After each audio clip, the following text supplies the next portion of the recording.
Inilah aksi Satres Narkoba Polres Oku saat menggerebek 2 orang bandar narkoba jenis ganja dan sabu. Kedua tersangka ditangkap di tempat berbeda. Satu bernama Yusrizal, warga Sukaraya di Ciduk di kebun pondok atas pohon kawasan desa Tanjung Baru. Satu bernama Ringo ditangkap di rumahnya. Dari tangan pelaku, polisi mengamankan ganja dengan berat mencapai 1,3 kg lebih dan sabu 9 gram lebih.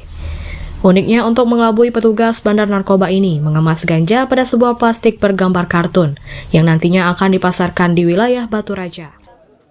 Pengakuan salah satu tersangka jika mereka merencanakan untuk menanam ladang ganja di kebun tersebut. Saat ini para tersangka telah diamankan di Mapolres Oku dengan ancaman 7 tahun kurungan penjara.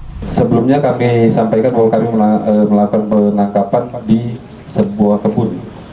Kami temukan barang bukti ini diindikasi yang bersangkutan akan menanam atau membuat ladang ganja di Kabupaten Oku ini. Itu yang kasus menonjol pertama. Kemudian kasus menonjol kedua, LP nomor 41, kami mengamankan daun ganja juga di kebun sebelumnya. Kemudian kami temukan juga barang bukti tambahan berupa sabu-sabu seberat 9,57 gram. Polisi juga mengamankan 10 pelaku yang merupakan pengembangan kasus-kasus narkoba lainnya. Dari Ogan Komering Ulu, Widari Agustino, iNews melaporkan.